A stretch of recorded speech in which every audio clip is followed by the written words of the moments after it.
Bueno, desde Argentina, buenas tardes a todos y todas.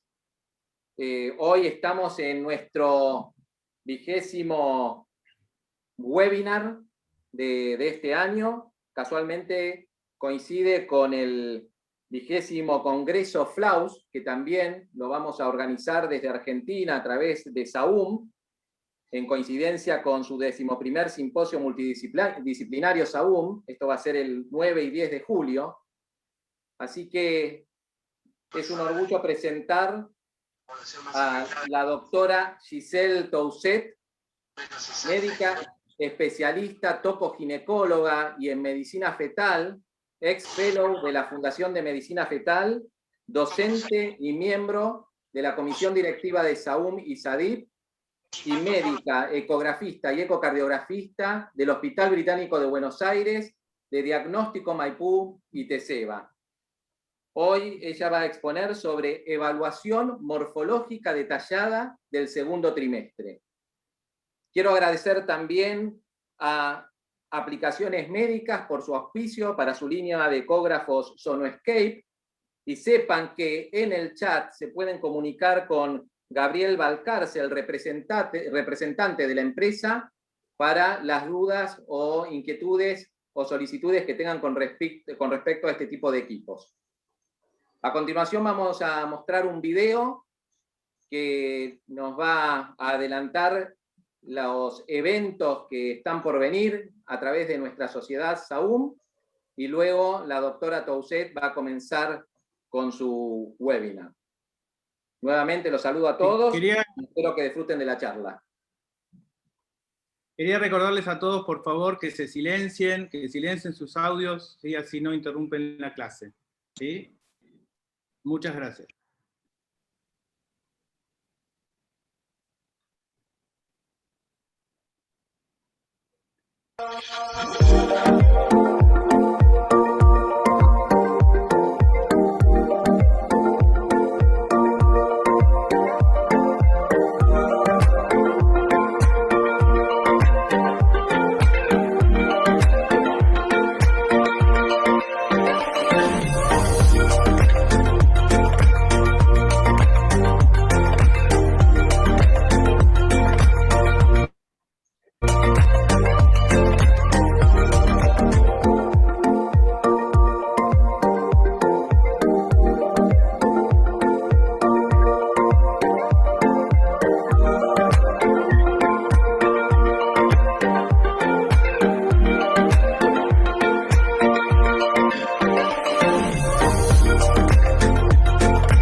Giselle, adelante.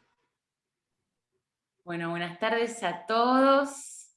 Voy a empezar a compartir pantalla. Bueno, buenas tardes a todos. Gracias por conectarse un lunes a las 7 de la tarde para esta charla. Vamos a hablar de evaluación morfológica detallada del segundo trimestre. Vamos a empezar hablando de la ecografía del segundo trimestre, que es mucho más que una evaluación morfológica estructural del feto. Vamos nuevamente a repasar los beneficios de esta ecografía.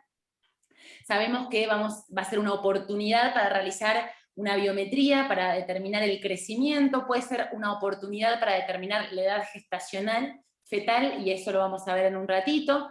Vamos a realizar un screening de aneuploidías, un screening de preeclampsia y un screening de parto pretérmino. Todo eso lo vamos a hacer durante el segundo trimestre. Recordemos que la determinación de la edad gestacional, digamos, el correcto fechado del embarazo es indispensable para determinar si el peso fetal es adecuado para esta edad gestacional, y por lo cual la correcta fechación del embarazo es fundamental.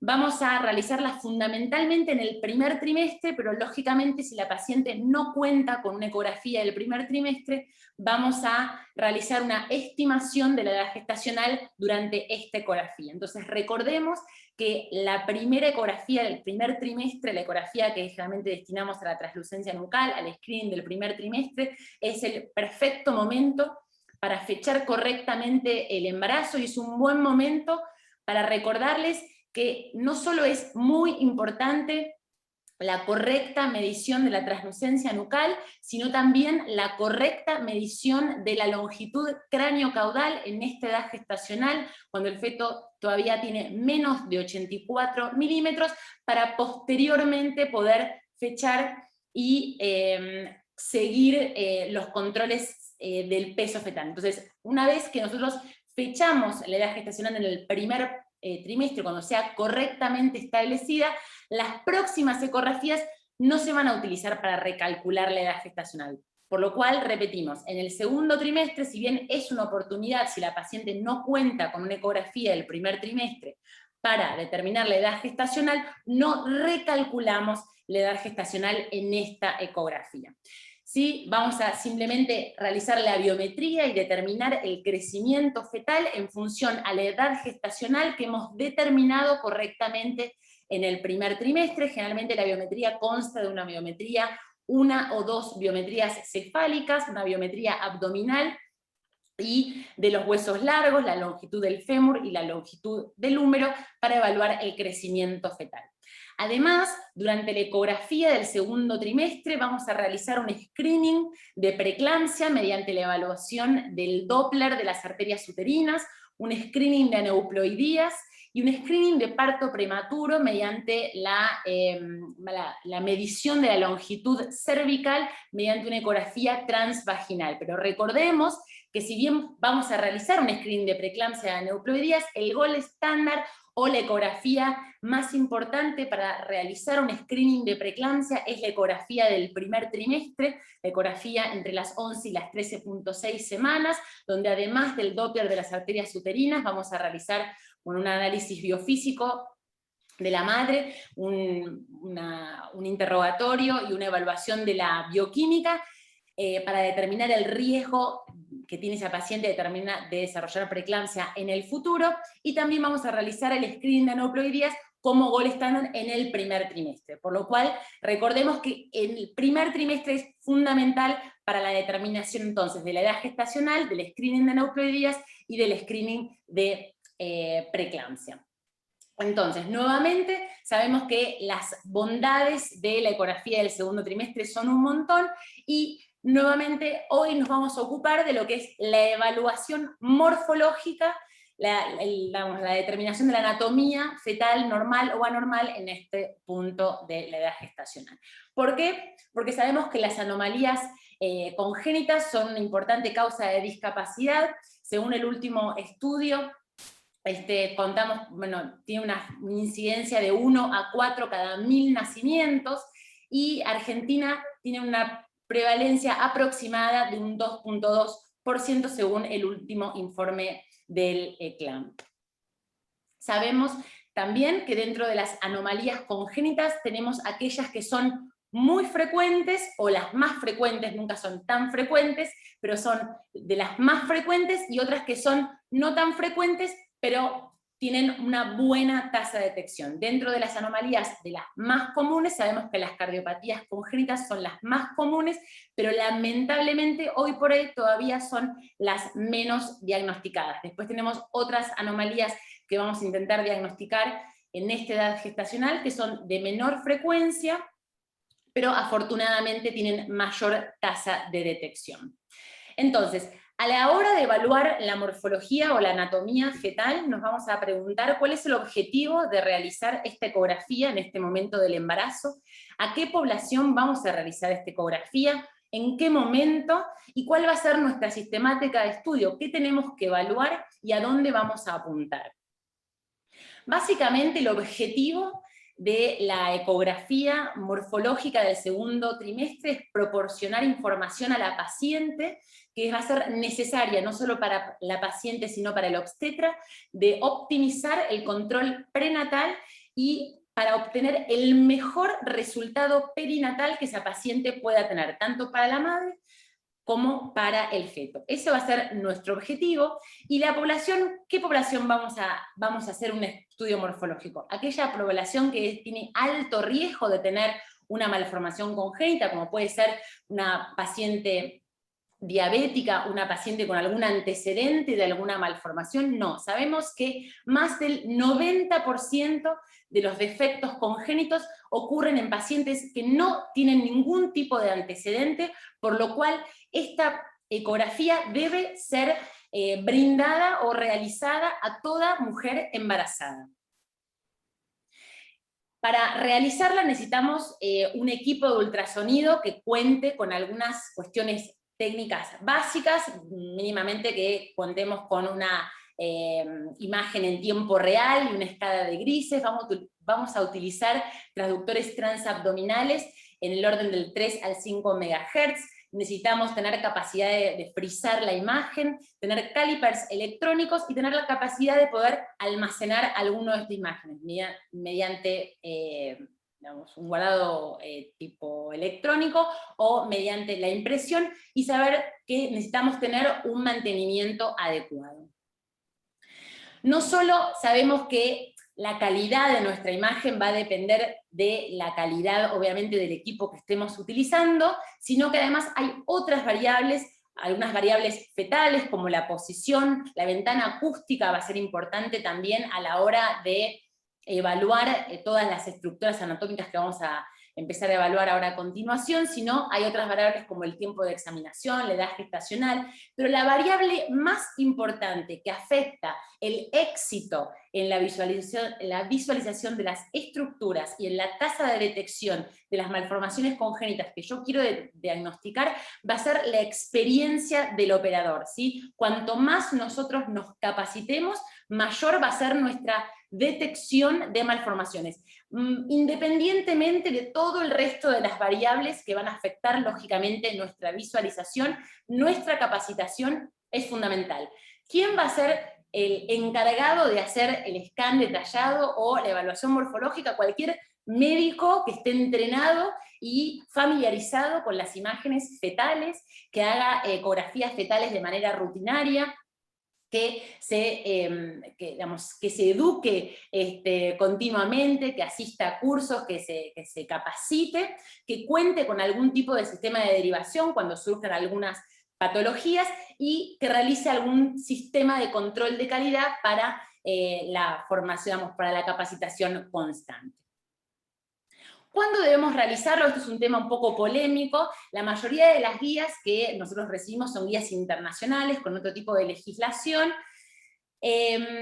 Sugieren que la ecografía se realice entre la semana 18 y la semana 20, pero todos los que hacemos ecografía sabemos que a medida que aumenta la edad gestacional, aumenta la capacidad o la posibilidad de ver correctamente las imágenes, y obviamente van a jugar un papel importante todo el resto de las variables fetales que afectan la imagen, por lo cual a mayor edad gestacional, mayor éxito en la visualización de las imágenes, y disminuimos también la tasa de recitación. La mayoría de las veces que hagamos una ecografía entre la semana 18 y 20, vamos a recitar a la paciente fundamentalmente por una limitación en la visualización de las imágenes cardíacas, que recuerden que son las patologías más frecuentes, por lo cual si no existe otro tipo de limitación, para una mejor calidad de la evaluación sugerimos hacer la ecografía luego de la semana 20 para mejorar la calidad de la imagen y disminuir la tasa de recitación. Por lo cual, podemos hacerla entre la semana 18-20, idealmente la vamos a hacer entre la 21 y la 22, si no tenemos otra limitación, pero recordemos, y según dónde estemos trabajando, que muchas veces la paciente llega a la consulta en cualquier otra edad gestacional, ni 18 ni 20, puede llegar a las 25, puede llegar a las 29, 30, y tal vez es el único estudio que la paciente se hace en su embarazo, y por lo cual siempre tiene que ser una oportunidad para la evaluación morfológica, sea cuando fuere que llegue la paciente. Pero bueno, si estamos en un sistema controlado, idealmente entre la semana 21 y 22. Entonces, sabemos de todo lo que dijimos que necesitamos hacer un screening universal de anomalías congénitas que va a formar parte de una ecografía mucho más completa en el segundo trimestre, que necesitamos entrenadores, operadores entrenados, que necesitamos un equipo ultrasonográfico adecuado, calibrado y con mantenimiento rutinario, que se hace generalmente la mayoría de las guías recomienda entre 18 y 20 semanas, pero sabemos que es mejor hacerla luego de la semana 20, y algunas guías también mencionan el tiempo mínimo necesario para la realización de este estudio. Por ejemplo, las guías bastante recientes del NHS sugieren que para embarazos simples el estudio debe durar por lo menos media hora. Bien, sabemos el objetivo, sabemos que tenemos que hacerlo a todos, sabemos cuándo es el momento ideal, qué sistemática vamos a usar, qué evaluaciones vamos a hacer y a qué vamos a apuntar. Tenemos un montón de guías, la más conocida, todavía no actualizada en su totalidad, la guía de la ISO, que todavía data del 2010, pero tenemos muchas otras guías, la guía del CLINIC, la guía de la FMF, tenemos nuestras guías también de la SAUM, y recientemente una de las más recientes es la actualización de las guías del NHS, del Sistema Público de Salud de Inglaterra, que que basa su análisis morfológico, su screening anatómico fetal, en 11 patologías que cumplen los siguientes 3 ítems, que tengan, digamos, uno a qué apunta cuando hace una evaluación morfológica. Mínimamente apunta a ciertas patologías que se beneficien, por ejemplo, de un tratamiento pre o postnatal, que se beneficien de nacer en un centro de tercer nivel, en un centro apropiado, o que, según esa patología, el recién nacido puede morir poco luego de nacer. Esto, por ejemplo, es una de las guías que apunta fundamentalmente a estas 11 patologías que cumplen estos 3 criterios. Como les dije, tenemos también nuestra guía de SAUM es como un checklist y cómo hacer un paso a paso de la evaluación morfológica, y básicamente lo que hacemos en lo que concierne a la técnica, vamos a hacer una evaluación completa del feto. No va a ser del 100%, ¿por qué? Porque vamos a focalizarnos en las patologías más graves, las más frecuentemente diagnosticadas, y estos que cumplen estos 3 requisitos que les mencionaba previamente. Entonces, ¿cómo vamos a empezar nuestra ecografía? Cuando empezamos el estudio, generalmente vamos a comenzar con un barrido, generalmente axial, desde el cuello uterino, de la pelvis materna, vamos a barrer. Yo utilizo mucho la palabra barrer, espero que entiendan el concepto, desde, en este caso, un feto que está encefálico, desde la cabeza, hacer todo un barrido lento. Vamos a ver que podemos ver casi todo de manera muy global y hacernos una idea, obviamente, de la posición, de la vitalidad y más o menos cómo está todo de manera global. Vamos a ver también el líquido, vamos a ver dónde está ubicada la placenta, y una vez que hicimos un recorrido muy global, recuerden que no tenemos que ir siempre a la foto, porque uno toma una guía, lee una guía y sabe que tiene que hacer fotos.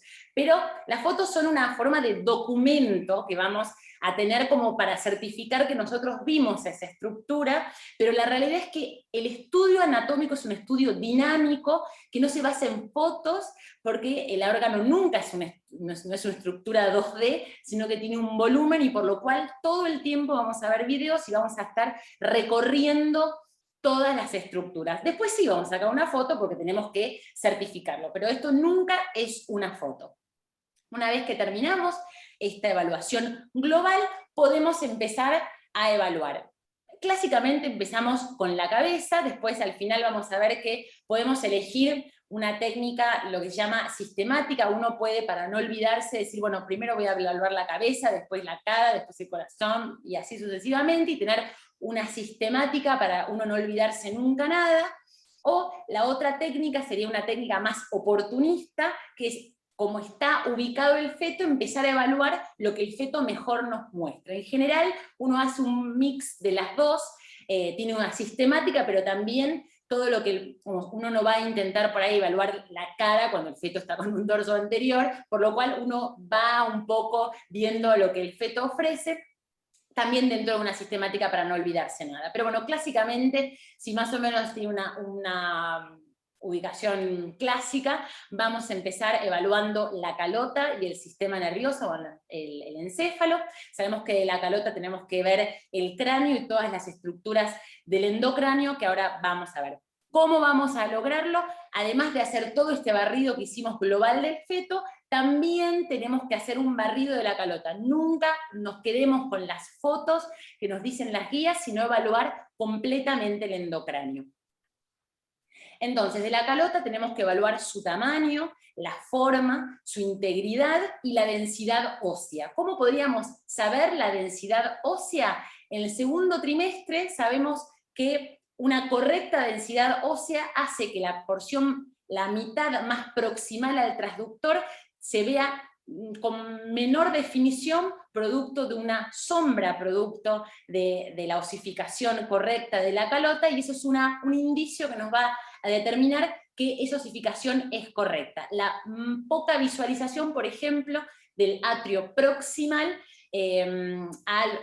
proximal al transductor, ¿sí? Al proximal a lo que estamos evaluando.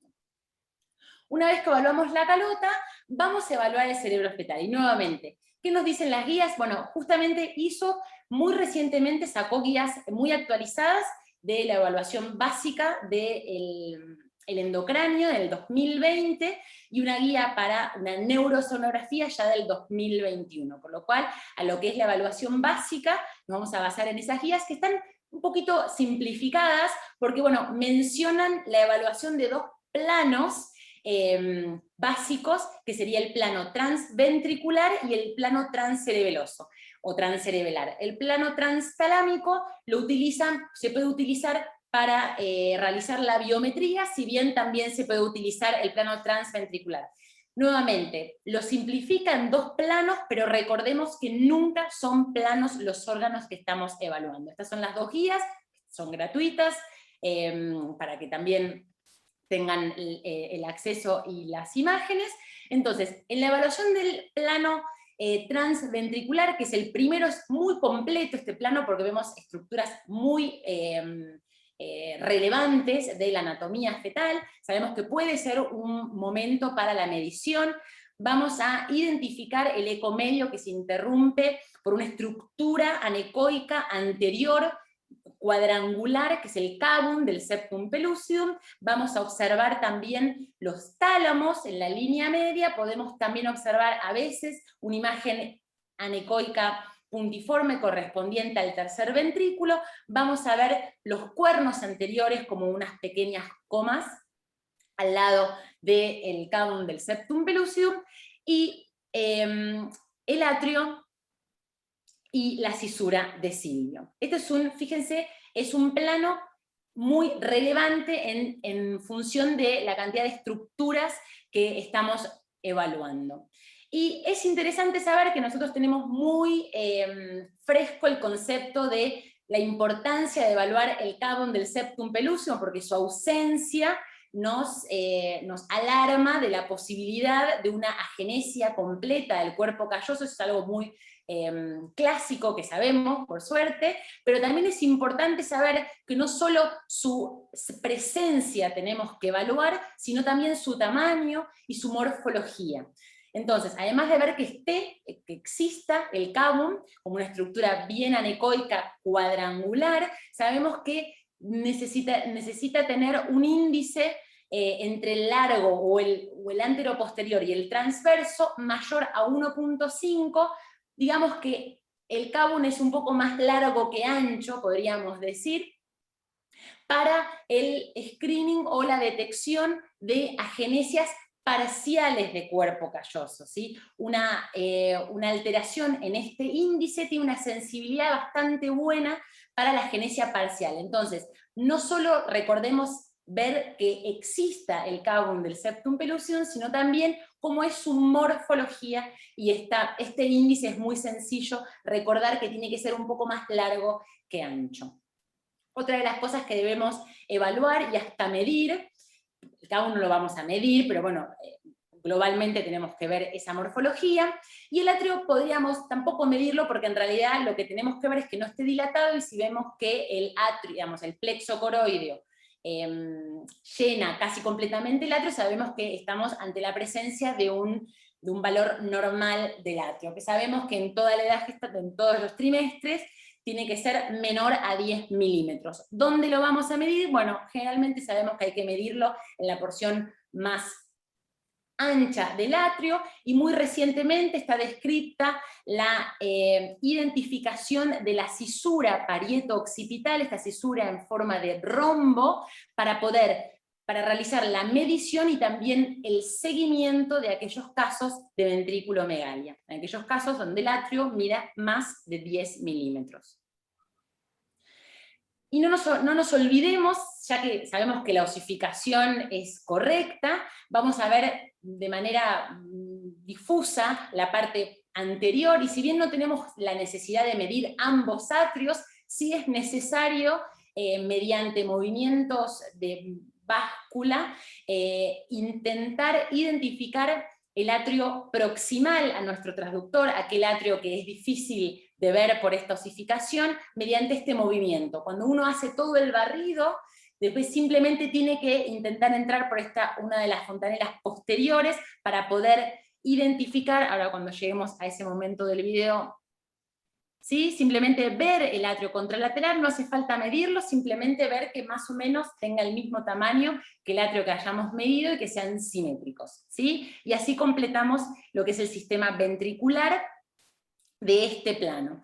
Y el otro plano que vamos a prestar mucha atención es el plano transcerebeloso, que es un plano oblicuo, que tiene algunas características del plano transventricular, como es el cavum del septum pellucidum, y vamos a evaluar la fosa posterior. De este plano, que es del plano axial, que es el plano transventricular, vamos a hacer un corte, vamos a rotar ligeramente una porción del transductor, para así focalizarnos en la fosa posterior, sin perder de vista el cavum del septum pellucidum, como ven en este video, donde manteniendo el cavum, fíjense cómo empezamos con un plano transventricular, y manteniendo el cavum, vamos y evaluamos la fosa posterior, el cuarto ventrículo, la cisterna magna. Entonces, en un plano ya frisado, vemos que vamos a identificar el cavum del septum pellucidum. Es el momento o el plano para medir el diámetro transcerebeloso, que es un buen indicador de la edad gestacional a esta altura del embarazo, y también vamos a poder medir la cisterna magna y el pliegue nucal. Para completar la evaluación del sistema nervioso central, tenemos que realizar una evaluación de la columna fetal en sus tres planos: el plano sagital, el coronal y el axial. El plano sagital es habitualmente el que mayormente realizamos porque tiene mucha información, además de ver 2 de los 3 núcleos de osificación, vamos a ir siguiéndolos desde el cuello hasta la parte más caudal del feto. Podemos ver por ejemplo, en este video, también dónde termina el cono medular. Fíjense que bien se identifica. Acá, ¿sí? Generalmente está más o menos a nivel de los riñones, para que tengan una idea vaga de dónde tendrían que identificar el fin o el cono medular, y es importante tener en cuenta la visualización de la integridad de la piel que recubre la columna en todo este plano. Además del plano sagital, vamos a hacer un plano axial, donde vamos a ver la convergencia de todos los núcleos posteriores, como en convergencia o en una casita, entre el cuello y la parte más caudal. Y completar con el estudio coronal. Uno diría, bueno, ¿por qué haría otro plano, además de los dos que estuvimos haciendo?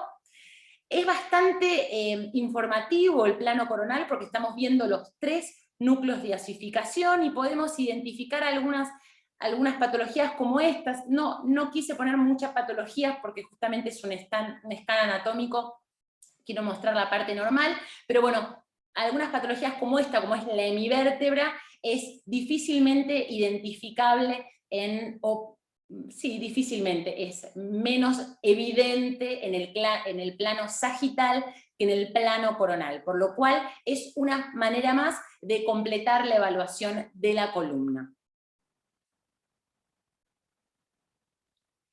¿Y qué vamos a ver de la cara fetal?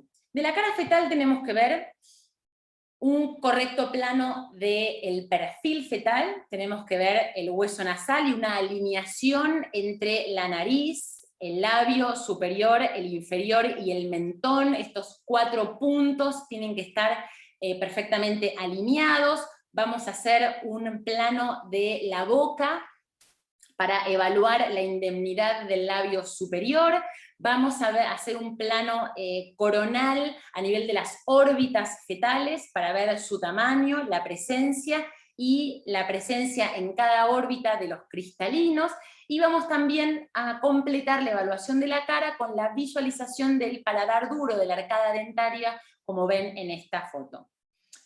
Es bastante frecuente la pregunta de cómo llegar al perfil fetal desde la calota, por lo cual intenté hacer un video que ejemplifique un poquito este movimiento. Generalmente uno llega de manera bastante fácil a lo que es el plano para medir el DBP, para evaluar las estructuras del endocráneo. Dentro de este plano, que ahora vamos a volver, como es, lo que voy a intentar es desplazar el transductor hasta poner mi transductor en hora 12, o poner la frente fetal en hora 12, como ven en este video, ¿sí? Desde acá, simplemente me desplazo, en vez de ir a ver la columna, voy a ver la frente. Pongo la frente bien en hora 12 y empiezo a barrer la cara, todos los planos de la cara, para ver las órbitas, los cristalinos, el tamaño de las órbitas, la distancia relativa entre sí, y vamos a ir bajando para ver el plano de los labios, el plano también del paladar fetal, y en ese mismo plano vamos a girar 90 grados, exactamente en ese plano, y vamos a lograr un perfil fetal. Es el mismo mecanismo por el cual uno intentaría hacer los planos sagitales del endocráneo. Si bien las guías de la evaluación básica del endocráneo no incluyen los planos sagitales del endocráneo, uno realmente quiere alentar a que nosotros tratemos de practicar este corte, porque en el caso de que, por ejemplo, nos encontremos ante la presencia de una ausencia de cavum o una presencia de un cavum anormal, vamos a necesitar llegar a ese corte, y es mucho más fácil si nosotros lo venimos practicando en cada evaluación morfológica de cada feto normal. Por lo cual, llegar al perfil fetal y luego desplazarse ligeramente para también ver las estructuras de la línea media del endocráneo también es algo interesante para poder practicar en cada ecografía. No forma parte de la evaluación básica, pero es un corte muy informativo que con mucha práctica es realmente bastante sencillo de llegar. Además de todos los cortes que hablábamos entonces de la cara fetal, entonces este es un plano lento para ver cómo uno va barriendo desde las órbitas, el plano de la boca y el paladar, y desde este plano donde se ve la boca y tenemos que ver todo el labio, tenemos que girar 90 grados para llegar al perfil fetal, y en este plano ver la alineación perfecta entre la nariz, labio superior, inferior y mentón fetal. Y en este plano, si yo me vengo un poquito más hasta hacia acá, podemos también llegar a los planos sagitales de la columna, del endocráneo, es exactamente el mismo movimiento. Tengan en cuenta que a la hora de evaluar el perfil fetal, cómo yo insono el plano del perfil puede influir la visualización o no de algunas estructuras del endocráneo y por ejemplo, de lo que es el plano del hueso nasal. Si el feto está muy desflexionado, va a ser mucho más dificultoso evaluar el hueso nasal como también las estructuras del endocráneo, por lo cual tener en cuenta y saber si no estoy mirando por ahí el hueso nasal o no estoy viendo correctamente las estructuras del endocráneo, probablemente tenga que simplemente desplazarme para lograr o flexionar, lograr una actitud un poco más en flexión de la cabeza para llegar y ver correctamente el plano. Otro detalle importante a la evaluación de la cara fetal es que cuando uno va a evaluar el plano que le decimos coronal modificado, o el plano para evaluar los labios, tiene que barrer desde el plano de las órbitas hasta que pierde el labio, hasta que uno no ve más el labio. ¿Por qué? Porque hay algunas patologías como esta, fíjense, yo les friso ahí, dicen, bueno, en realidad yo acá puedo ver más o menos que está el labio bastante indemne. ¿Por qué? Porque fíjense, hasta acá es músculo, y todo lo más ecogénico es la piel. Yo tengo que llegar en este barrido a ver todo la piel, hasta que me voy. ¿Por qué? Porque puedo identificar pequeños defectos, como en este caso, que no estaba comprometido el paladar, es una pequeña muesca, y peor si el feto no abre la boca. Generalmente se evidencia mucho más cuando el feto abre la boca, pero si justo el feto no quiso abrir la boca cuando estábamos evaluando la cara, algunos defectos muy pequeños como este podemos pasar inadvertidos, por lo cual siempre barremos hasta que desaparezca, fíjense cómo se evidencia el defecto, hasta que desaparezca el plano de los labios. Es bastante común que por ahí uno frise cuando ve esta imagen, pero la porción más hipoecogénica es la parte muscular, y la línea hiperecogénica es el plano de la piel, por lo cual tenemos que ver la parte hipoecogénica y la parte también de la piel, y en eso tenemos que ser muy, muy puntillosos. Recuerden entonces de barrer completamente la boca hasta el final. Y pasamos al plano del corazón, que es obviamente un momento importantísimo del scan fetal. Es un momento en que no es que vamos a tardar 5 horas en el momento, pero es un momento que tenemos que dedicarle tiempo. Es así. Así como el endocráneo, son estructuras volumétricas complejas, que si bien es el órgano, o un corazón, o el endocráneo, tiene muchas cositas que uno tiene que dedicarle. Entonces sabemos, no me voy a súper detener, pero sabemos que es un momento importante de la evaluación cardíaca, porque les recuerdo que son las patologías más frecuentes y las menos diagnosticadas, por lo cual tenemos que ser muy puntillosos a la hora de la evaluación, del concepto técnico, de evaluarlo correctamente. Sabemos que vamos a hacer planos axiales para evaluar el corazón, pero tienen que ser planos axiales estrictos, y para eso vamos a ir dándonos cuenta si son planos estrictos en función de la cantidad de costillas que estemos visualizando. Tenemos que hacer un checklist y saber que tenemos que evaluar todos los planos, desde el corte de 4 cámaras al corte de los 3 vasos altos, saber, y esto para mí es lo más importante del corazón, tenemos que visualizar o previsualizar las estructuras antes de ir a verlas, no vayamos a esperar que aparezca un corte de 3 vasos, un corte de 4 cámaras por allá perdido. Yo tengo que saber dónde tiene que estar ese corte y cómo tiene que estar orientado en el tórax fetal, fundamental. Por eso es importantísimo usar el zoom y el cine loop. Desde que uno ve la imagen y frisa, hay unos microsegundos que pasaron. Entonces uno generalmente frisa y va para atrás. Frisa y va para atrás. En el corazón todo el tiempo. Recuerden que la frecuencia cardíaca es mucho más rápida de lo que yo pueda ver y frisar. Entonces utilicen el cine loop. Entonces, nuevamente, yo les estoy mostrando fotos, pero nunca es una foto del corazón fetal, siempre es un barrido, y acá es ley, el barrido axial desde el abdomen fetal, pasando por el plano de 4 cámaras, el tracto de salida izquierdo, el tracto de salida derecho, el corte de 3 vasos, y el corte de 3 vasos y tráquea. Estos son todos los cortes que debemos evaluar. Esto no es un ecocardio, es una evaluación básica dentro de la evaluación morfológica que debe estar incluido en el scan morfológico del segundo trimestre.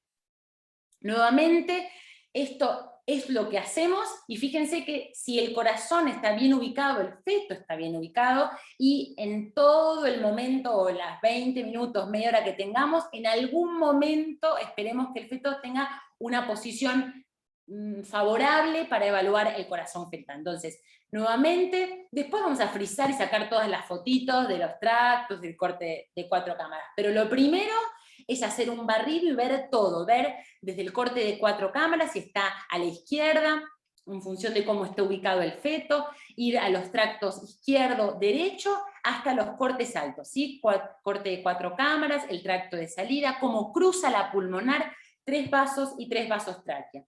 No forma parte de la evaluación básica del corazón fetal obligatoria del scan detallado, pero nosotros fomentamos mucho la evaluación cardíaca con Doppler color, no porque debamos hacerlo, sino porque si nos familiarizamos con el Doppler color es una herramienta de recontra muchísima utilidad, por lo cual debemos tratar de, en todos los corazones que uno ve, poner el modo cardiológico y evaluarlo en modo color. ¿Para qué? Para ver cosas que en el plano 2D podríamos no ver, ¿sí? El llenado de los ventrículos, la orientación y la dirección de los vasos, si hay alguna valvulopatía podemos advertirlo mediante un aumento de velocidad en este color, y algunos planos de flujos más lentos, como el plano de las venas pulmonares, que también nos puede ser de gran utilidad. Nuevamente,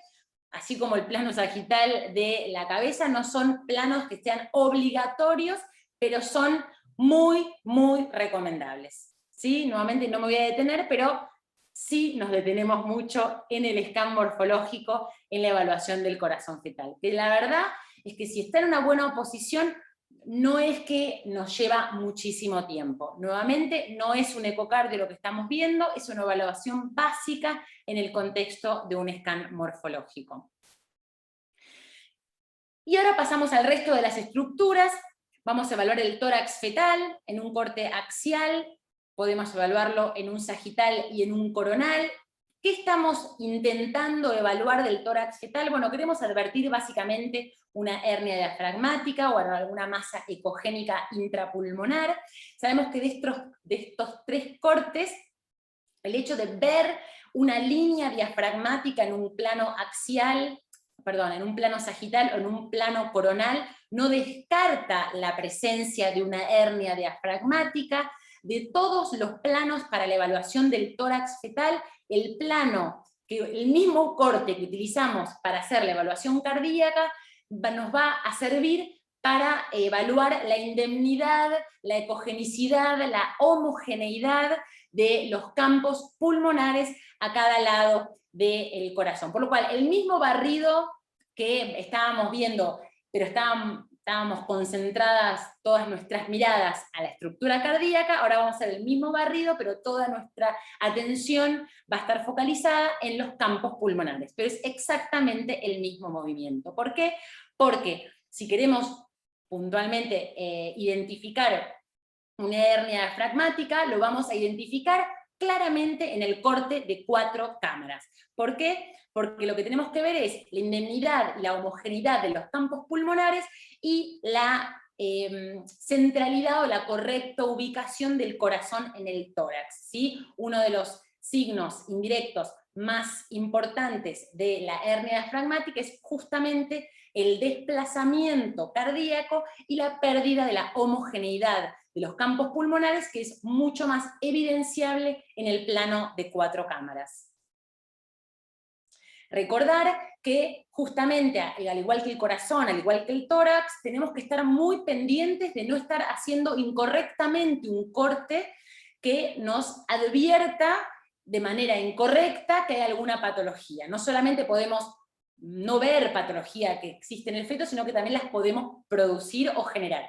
En este caso, por ahí podemos pensar que estamos en un corte de 4 cámaras, y dentro del corte de 4 cámaras podemos pensar que hay una imagen anecogénica que se, digamos, compatible con la cámara gástrica, y tal vez nos suena una alarma. Pero antes de que suene esa alarma de patología, tenemos que preguntarnos si estamos en un plano axial estricto. Es lo mismo que en el plano cardíaco. Cuando veo el corazón y una cámara gástrica, lo que tengo que pensar es, ¿estoy bien en el plano? Lo único que hago es rotar el transductor e intentar que, dentro de lo que es el tórax fetal, visualizar una costilla completa a cada lado del tórax, y si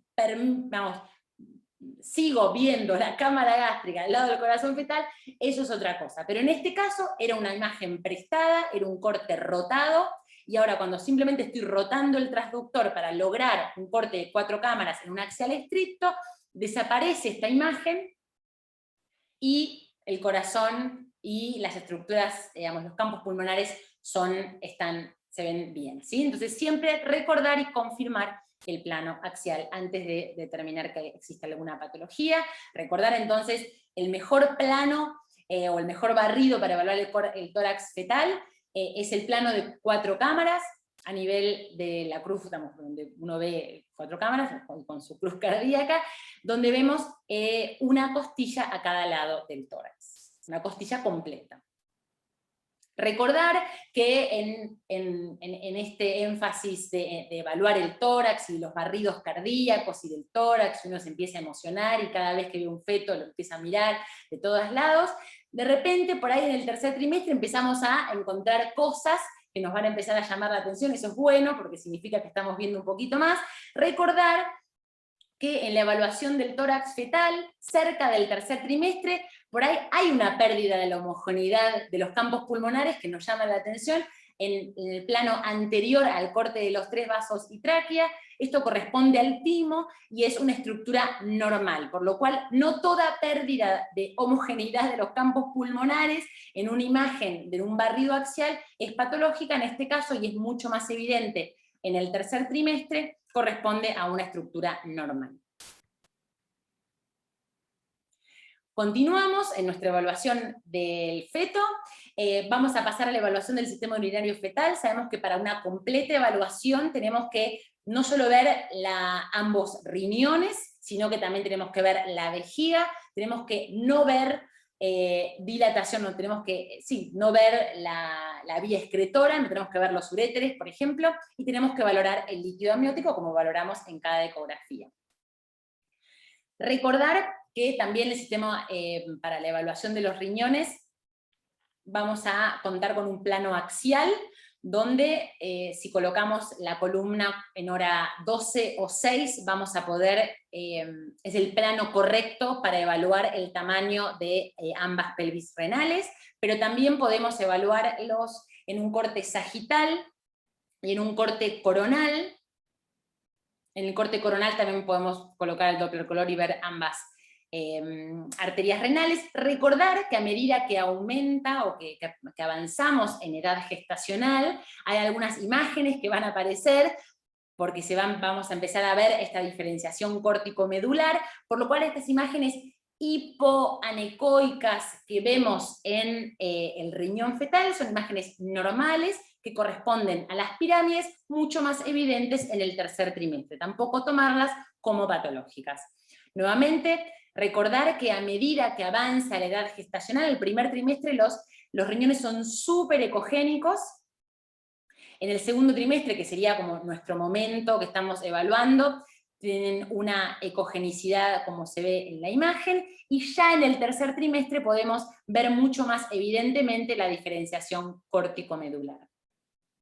Entonces, podemos evaluar el tamaño renal, lo vamos a ver de manera relativa. Siempre recomendamos hacer por lo menos un corte longitudinal, puede ser el corte coronal, el corte sagital, y el corte axial para eventualmente medir pelvis renales si hay algún tipo de dilatación. Como parte de la evaluación del sistema urinario, vamos a evaluar la vejiga fetal, y en general es el momento en que nosotros evaluamos la cantidad de vasos que tiene el cordón umbilical. Si este es nuestra rutina y lo evaluamos en este corte y no en el cordón libre, la cantidad de vasos del cordón umbilical, recordar que es de buena práctica, si evaluamos y nuevamente vamos a la foto, que no es para nada recomendable, recordar que una foto como la que les estoy dejando solamente, donde se ven dos puntos vasculares a cada lado de la vejiga, no sería suficiente, porque en el caso de una ausencia, una arteria umbilical única, en general, por ejemplo, esta arteria no está, generalmente es bastante preponderante la femoral o la arteria que está contigua, y puede dar una falsa imagen de un cordón con 3 vasos, lo cual no es correcto, por lo cual siempre recomendamos rotar. Podemos decir que si ponemos ambos fémures más o menos en el mismo plano, podemos lograr esta imagen como en B o en Y, donde vemos la arteria umbilical como continúa en lo que es el cordón umbilical libre, y podemos realmente determinar que estamos ante la presencia de un cordón con 3 vasos, ¿sí? No, esa foto por ahí con una imagen con 2 puntos vasculares no es suficiente para determinar la cantidad de vasos del cordón umbilical. Vamos terminando en esta evaluación, vamos ahora un poco más elevados en el plano del feto. Vamos a evaluar la pared abdominal. No es necesario que utilicen el Doppler color para evaluar la indemnidad de la pared abdominal. Sabemos que lo que queremos ver es cómo se interrumpe la pared abdominal por el ingreso y egreso de las estructuras vasculares del cordón umbilical. Generalmente lo utilizamos en un corte axial, como ven en el corte, en el video de la izquierda.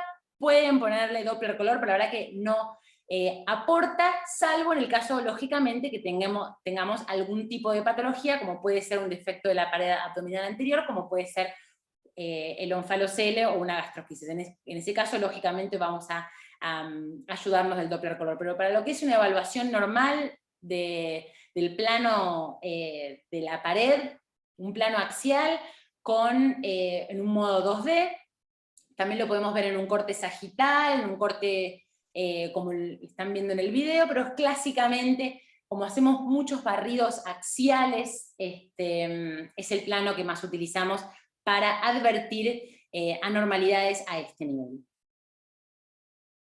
Y vamos completando entonces esta evaluación morfológica del feto. No nos vamos a olvidar nunca de las extremidades en general, en lo que es el plano de los miembros inferiores, y nuevamente siempre va a ser algo muy dinámico. No vamos a nuevamente ir a la foto porque es muy importante ver el movimiento fundamentalmente de los miembros inferiores y la apertura de manos en el caso de los miembros superiores. Generalmente vamos a intentar evaluar un plano que incluya la visualización de las plantas de los pies, no porque vamos a contar de manera obsesiva los dedos, ninguna guía indica que tengamos que contar los dedos, pero globalmente uno puede identificar que es un pie normal.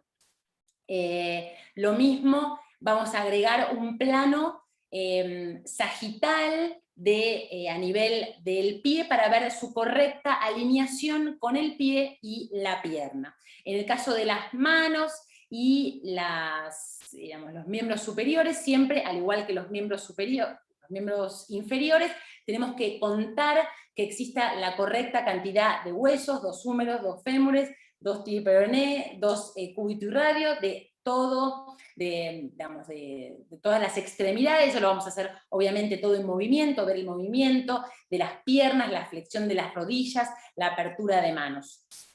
Nuevamente siempre, generalmente en una clase mostramos fotos, mostramos videos, pero en lo que es la evaluación de los miembros en general, lo vemos siempre en movimiento. Vemos entonces en este caso cómo es la correcta alineación entre el pie y la pierna para advertir algunas anomalías de la alineación, como es el tálipes, y estos planos que uno le encantaría que el feto le muestre en todos los scans, que es la mano abierta, no siempre es tan sencillo, uno tiene que esperar un poquito, pero bueno, idealmente uno debería ver una mano abierta en movimiento, y nuevamente, uno no está obligado a contar los dedos, pero en la evaluación de la mano, ver su apertura, uno indirectamente está contando los dedos. Lo mismo, generalmente si está en una buena posición, vamos a ir de un lado a otro para ver la cantidad de huesos, el movimiento, la alineación de estos miembros superiores, como también de los inferiores. Para terminar, vamos a evaluar los genitales, tanto los masculinos como los femeninos, también en búsqueda de anomalías de los genitales, obviamente mucho menos frecuentes.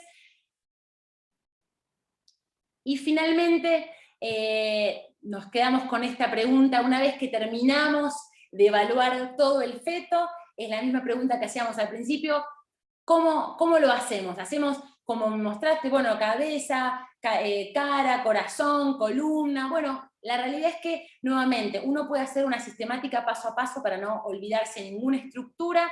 Yo soy mucho más oportunista, sin intentar olvidarme de nada, pero siempre buscando lo que el feto muestra. De repente el feto abre las manos, la muestra, bueno, aprovechar esos momentos. También uno acorta tiempos, aprovechando las bondades del movimiento del feto de ese momento, pero también recordar la sistemática para no olvidarse ninguna estructura. Sea lo que sea la sistemática que utilicemos, tenemos que evaluar todos los planos, recordar que no son solo fotos, son todos órganos que uno los va a evaluar en un volumen, en barridos de la cabeza, de la cara, del corazón, y vamos a finalmente confirmar o no la normalidad de las estructuras evaluadas. Y ya para completar, recordar que la evaluación morfológica detallada del segundo trimestre forma parte de una ecografía mucho más completa, que es la ecografía del segundo trimestre, que tiene muchas otras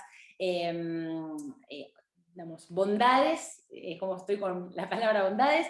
Sabemos que es una oportunidad también para el screening de aneuploidías, el screening de disfunción placentaria y parto prematuro, mediante la ecografía transvaginal y la medición del cuello fetal. Sabemos que debemos ofrecer esta ecografía a todas las embarazadas, porque más del 90% de las anomalías congénitas ocurren en pacientes sin antecedentes, por lo cual debe ser un screening universal de todas las embarazadas. Tenemos que tener un protocolo de estudio, una sistemática paso a paso, para no olvidarse de ninguna estructura, seguir las guías nacionales e internacionales para alcanzar y aún mejorar las tasas de detección de malformaciones congénitas. Esto ha sido todo, les agradezco muchísimo la atención, y así como les comentaba el doctor Comas, también los invitamos a participar de este congreso de este año de FLAUS en conjunto con el simposio multidisciplinario. Muchas gracias.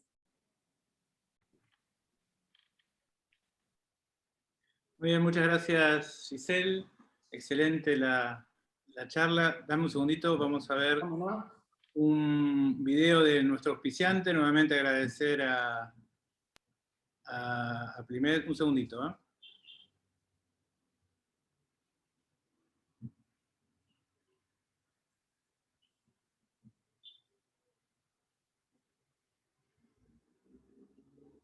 Un segundito.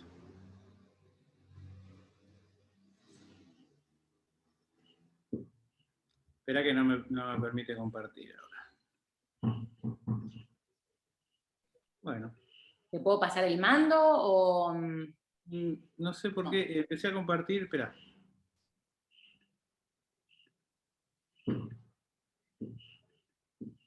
Dame un segundito que intento y si no arrancamos con las preguntas y lo pasamos después. A ver.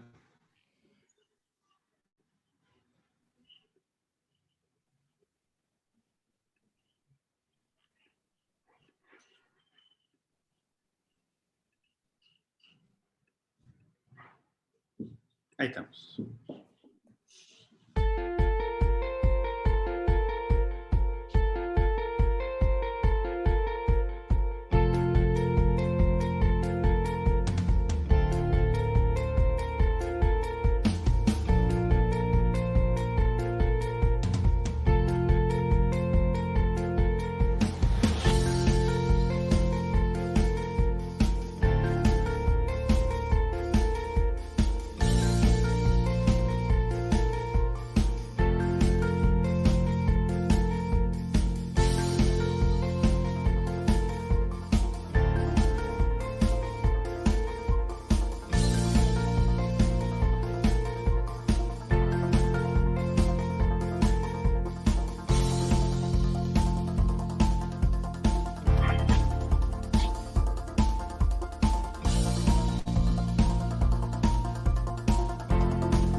Bien, muchas gracias, Aplicaciones Médicas. Y a ver, ¿está Juan por ahí? Espera que... Ahí estoy.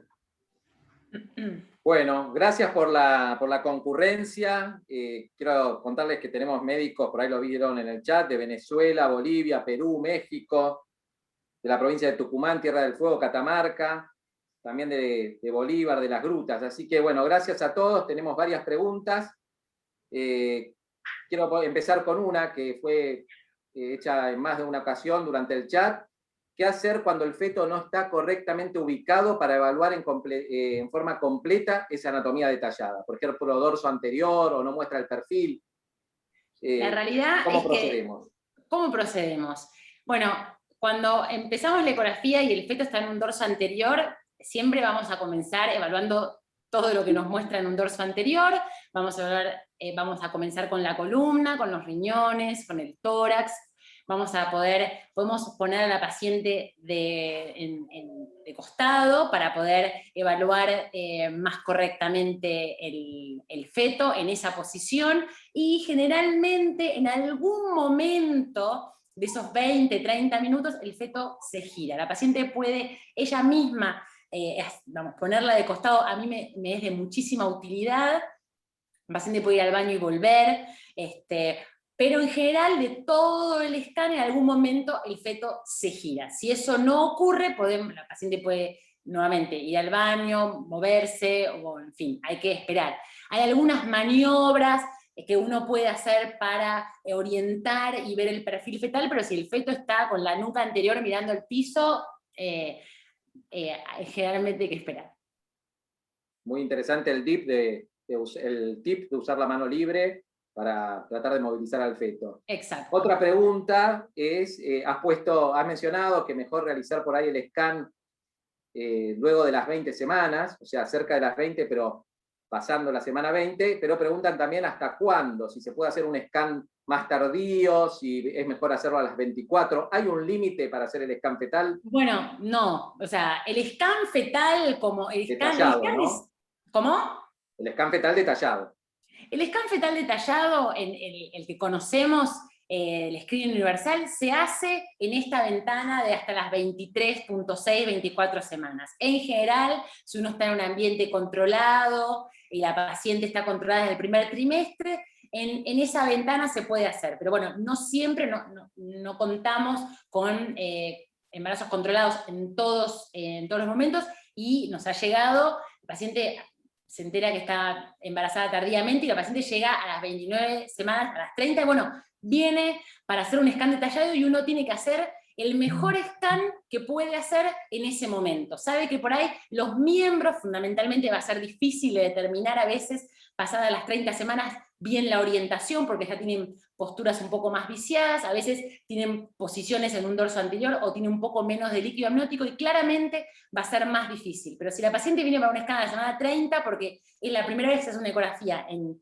el embarazo, estamos comunicándole las limitaciones que vamos a encontrarnos en esa ecografía por la posición, por la edad gestacional, haremos el mejor scan posible para esa paciente en esa edad gestacional. Fundamentalmente, si nos tuviésemos que focalizar, cerebro, corazón, ¿sí? Ir a focalizarse en estructuras muy importantes que pueden como cambiar el resultado perinatal de esa paciente, ¿sí? Si no vemos todos los dedos de la mano, bueno, no les vamos por ahí a cambiar todo el resultado, pero una cardiopatía mayor sería muy importante, sea cuando fuere que llegue la paciente, poder diagnosticarla, idealmente.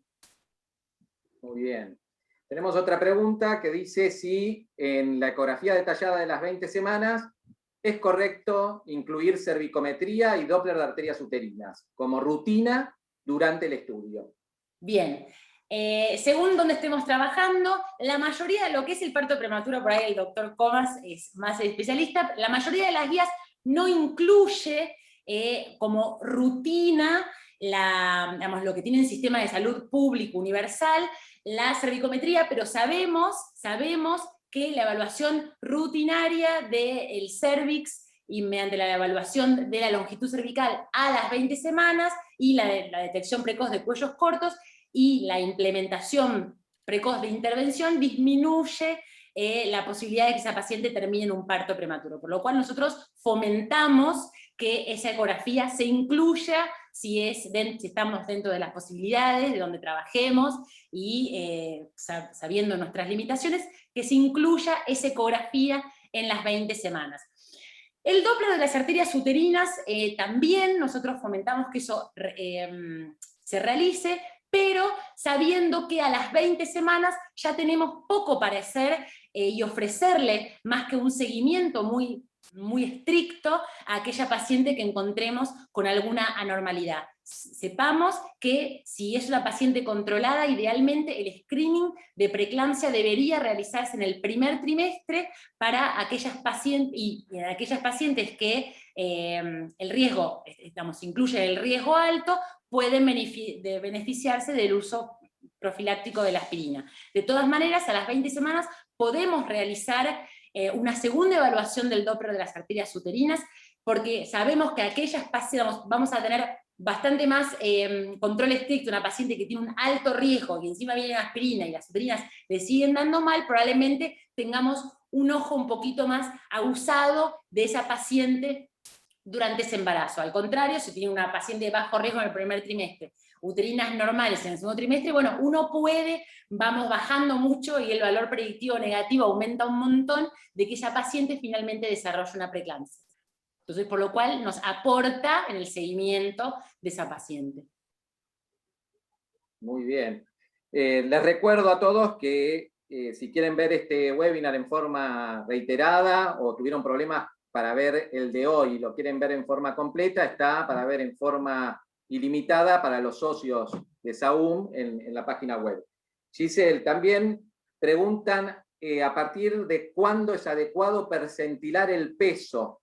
Si en el scan es adecuado percentilarlo o si no, a partir de qué edad gestacional. Según cuál va a ser la conducta, digamos, que vamos a tomar en función de la información que nosotros tengamos.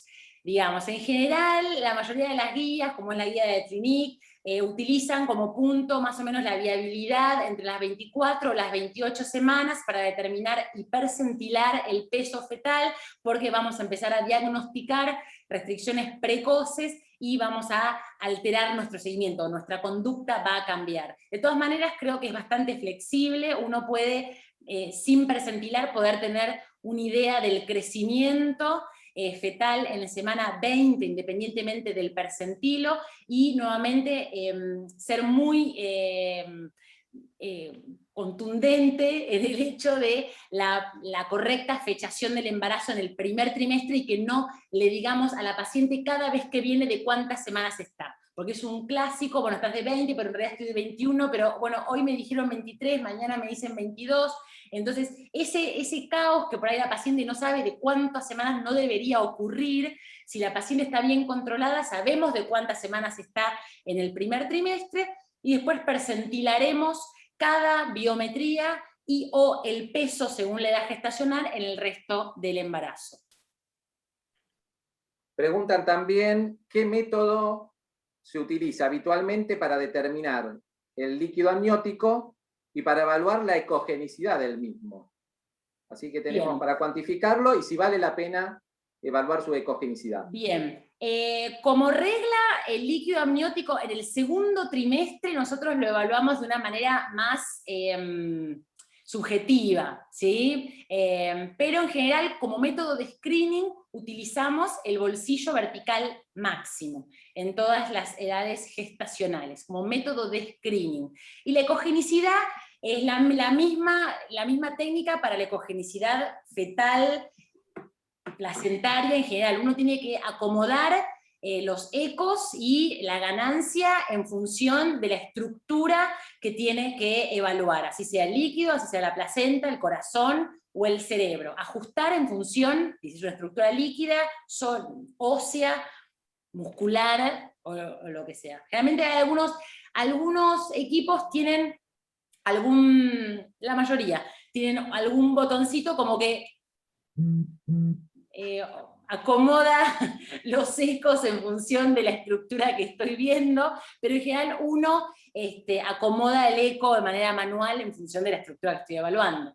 Generalmente el líquido amniótico uno tiene que bajar bastante la ganancia para disminuir la reverberancia que tenemos a nivel proximal, y no medir incorrectamente, por ejemplo, un bolsillo vertical. Bien.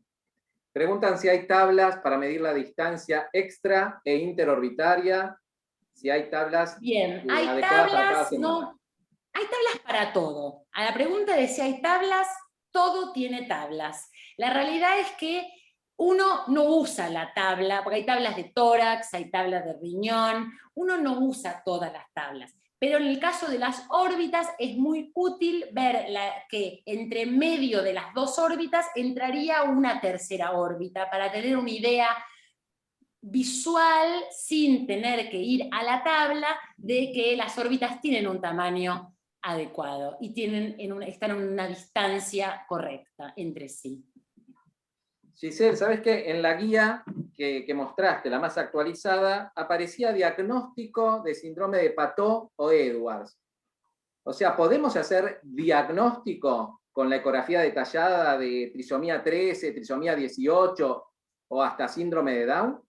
Bien, digamos, todo lo que es el screening de aneuploidías es un screening, pasa que claro, son guías de Inglaterra, que obviamente ese diagnóstico siempre está completado por un método, digamos, genético, que va a completar el diagnóstico. Siempre la ecografía es un método de screening, de sospecha, mediante una serie de marcadores ecográficos, tanto en el primero como en el segundo trimestre, uno puede ubicar a esa paciente en mayor o menor riesgo de tener una aneuploidía, como la trisomía 13, 21, 18, y en función de ese riesgo, confirmarlo o descartarlo mediante un estudio invasivo, puede ser una amniocentesis en el segundo trimestre.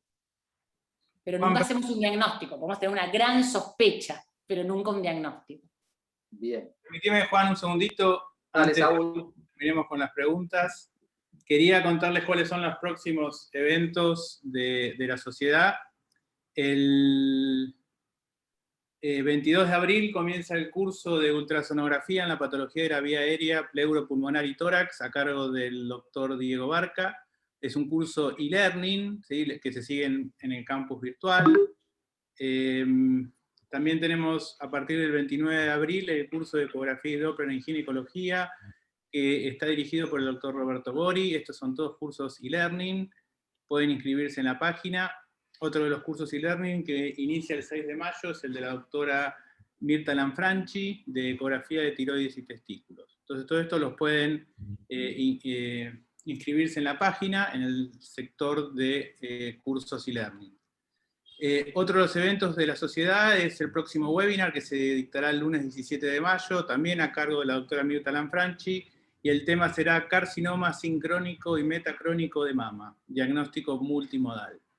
Bueno, para finalizar quería volver a mencionarles el tema del simposio FLAUS 2021, que se dará el día 9 y 10 de julio.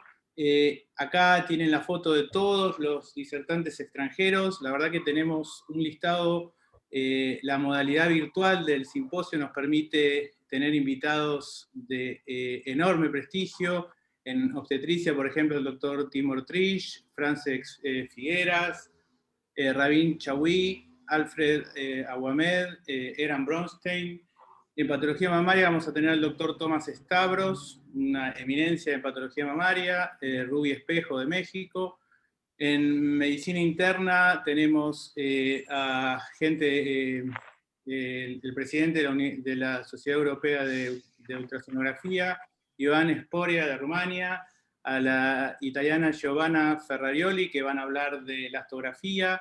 En la parte musculoesquelética, Tomás Villén de España, Yalim Rodríguez, Alejandro Moya Álvarez, el doctor Alberto Simoncini de la Argentina, y además en medicina interna el doctor Matteoni, a la doctora Cristina Chamas, a Roberto Moncayo, todas eminencias de cada una de las áreas. Y para terminar, en Doppler vascular, hemos recibido hace poquito la confirmación de que va a estar presente el doctor John Pererito, que también es una de las eminencias del Doppler vascular de Norteamérica, y va a hacer la presentación de su libro en la versión española.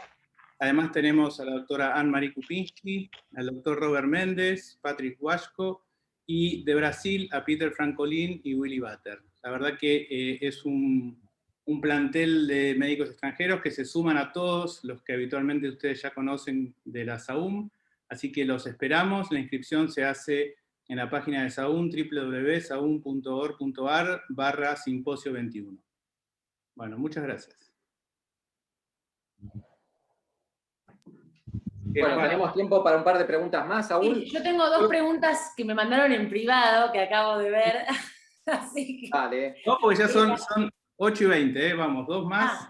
Bueno, no, dos. Hay una, no me acuerdo la otra. Una que me pregunta que le cuesta mucho llegar a ver la correcta alineación entre el pie y la pierna. Eso es un clásico. Y técnicamente, si bien, bueno, no puedo mostrar la ecografía ahora, espero que se entienda cómo lo voy a explicar. La idea es que uno pueda poner en hora 12, uno encuentra la planta, y uno va con el transductor para poner la planta, los deditos en hora 12, o el talón en hora 12, y ahí rotar 90 grados. Ese sería el tip más fácil para hacer, para ver la alineación. Poner la planta del pie, ir buscando el talón o los deditos, ponerlos en hora 12 y rotar 90, y ahí perfectamente podemos ver la alineación. Y otra médica me había preguntado si si hacíamos la evaluación de los marcadores secundarios en el segundo trimestre. Me parece que era esa la pregunta. La realidad es que no siempre hacemos los marcadores secundarios en el segundo trimestre, pero siempre considerando que vamos a hacer como un likelihood ratio en función de los marcadores que encontremos. El screening de neuploidías es en el primer trimestre, y ese va a ser nuestro riesgo inicial. Si en el segundo trimestre nosotros encontramos algún marcador, como puede ser un hueso nasal ausente, como puede ser una ventriculomegalia, lo que sea, nosotros a su riesgo basal lo ajustamos según el likelihood ratio de cada marcador del segundo trimestre para hacer un reasesoramiento del riesgo de aneuploidías en el segundo trimestre. Si no encontramos nada, el riesgo por lo menos es la mitad del riesgo que nosotros tuvimos en el primer trimestre. Si tiene un riesgo bajo en el primer trimestre y nosotros hacemos el scan detallado y además de que anatómicamente está todo bien, no encontramos ningún marcador de aneuploidías, el riesgo es aún menor del primer trimestre. Y nuevamente, si encontramos alguno, lo ajustamos en función de qué marcador y si es aislado o no. 2 preguntas más y por ahí terminamos. Una básica y por hoy una más compleja. La básica es, ¿qué parámetro biométrico usar para fechar el embarazo si no tenemos ecografía del primer trimestre? Y la que es un poco más compleja, si el scan debe incluir la evaluación del timo, de ano imperforado, y cómo sería tal evaluación, que me parece que eso ya nos excede, pero bueno. Bueno, las biometrías cefálicas son generalmente las utilizadas cuando el CRL ya es mayor de 84 milímetros, el DBP o la circunferencia cefálica. Pregunta A. Pregunta B, no forma parte de la evaluación de rutina, la evaluación del timo, sí nos puede ayudar verlo y saber cómo hacer el índice timo-tórax en el caso de, por ejemplo, encontremos y diagnosticamos alguna patología conotruncal o que esté relacionada con la microdeleción del 22. En ese caso nos podría potencialmente ayudar a eso, pero no está incluido de ninguna manera la evaluación del timo ni de manera sistemática medir el cociente timo-tórax.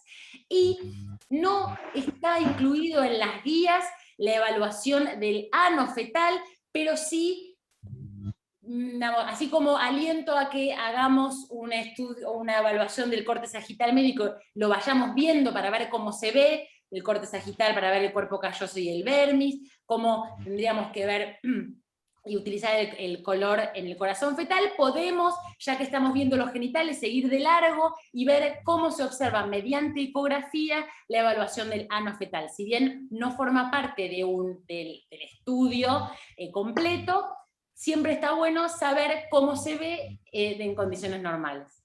En el caso de que uno encuentre otra cosa, algo, por ejemplo, no sé, una hemivértebra, una cardiopatía, y algo que empieza a decir, bueno, puede ser un bacterio o algo, bueno, saber cómo luce un ano fetal a esa edad gestacional es útil. Excelente. Bueno. Esa pregunta. Vamos terminando, Pan.